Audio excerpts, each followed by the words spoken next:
shit, it's War in the Pacific, which is a much lamer name than the original Awakening the Giant, for Chapter 5 of Battlefield 5's Tides of War live service buzzword excuse to ship an empty shell of a product that is overpromised and underdelivered on actually getting around to filling it all in later. Similar to how the Americans only entered the war after 2 years of fighting, DICE seems to have finally entered the point nearly 1 year after its life cycle where we finally get the World War II game that everybody hoped we were getting with beach landings. We've got 2 new factions in the form of the US and Japanese, which actually has less customizable soldiers than the German and British factions, but hey, at least we're actually getting some different armies, although it probably would have made more sense to introduce the French resistance, Italian or Russian armies since they were involved in the war before the 2 that we're getting. But this game hasn't really ever been about following a timeline of historical accuracy after all. We're getting 3 brand new,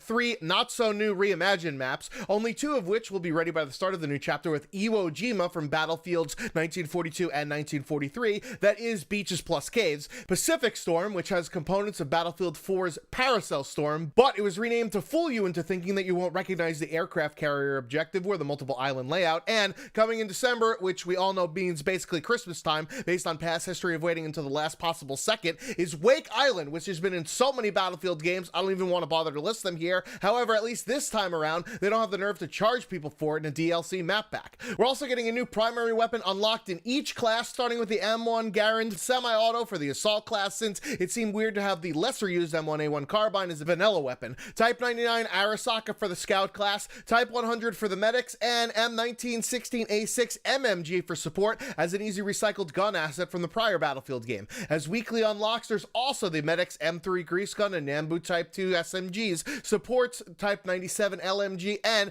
M1918A2 bar, that's also an easy port from Battlefield 1, along with the jungle carbine that is actually more famous from a different type of Asian war, but forgive DICE as it's easy to mix them up, they all look the same, right racists? And 2 pistols, the Type 94 and Model 27, as 3 new chapter weapon rewards to force people to actually complete the weekly challenges, to get people to log on every once in a while and actually have people playing your game instead of just using the in-game company coin currency, since it's basically worthless otherwise. There will also be a new assault class gadget with the chapter rewards, the lunge mine. That's basically an anti-tank grenade on the end of a giant long fuck-off pole, since nobody ever seems to run over the mines that you place down unless it's one of those annoying AP ones. Of course, it wouldn't be a Battlefield game without vehicles, although tell that to the designers making the most infantry-focused post-launch maps that people playing the normal game modes aren't taken away from every other week continue to ignore. But there are new water vehicles now after Firestorm had one that nobody seems to remember, but there's also tanks like the M4 Sherman and Type 97, planes like the Japanese Zero Fighter and American F4U Corsair, which the model number basically captures the sentiment of the community,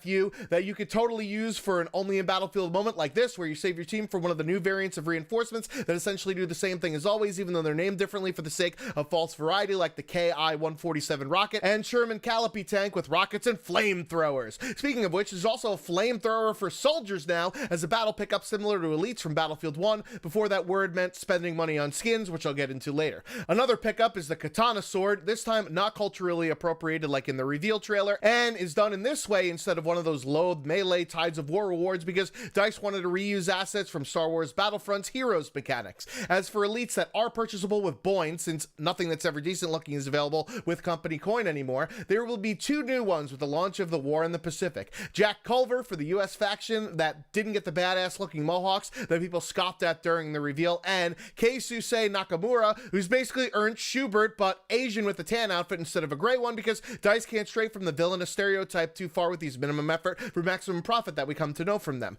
In typical gameplay over accuracy fashion, it has been confirmed that you can use any elite skin on any map, so have fun running through the fields of Arras with Nakamura, or landing on Iwo Jima with Wilhelm Tenstelt, aka the Phantom of the Opera. Oh, and of course, the 2 main characters that we follow throughout the trailer die at the end as a metaphor for what this game's life cycle has been like for its fan base. Chapter 5, War in the Pacific, is out on October 31st, and hopefully it'll be more treat and not trick, just like everything else with Battlefield 5 has been thus far. It'll be part of the free trial weekend as well from November 1st through the 4th, so you can at least download the entire 90+ gigabyte game to only be able to access a tiny portion of it to make it seem like there's a lot more in the game, but those things that are grayed out like war stories, which were much worse than the prior iteration and morphed actual stories from the war into modern diversity checklist assignments, combined arms co-op mode that is so pitifully easy that yes, Geico, even a caveman can do it, and Firestorm, which sorely needs a big enough population to sustain a large-scale survival mode, somehow isn't included because that'll give the false impression that there actually is a player base to sustain that part of the game when the free weekend is over. Considering that Modern Warfare comes out the week before and now has 32v32 capability, I doubt anybody is going to take up DICE's offer to play the game, even when it's for free, because we've all seen how much free gets us nowadays in terms of post-launch support for this game.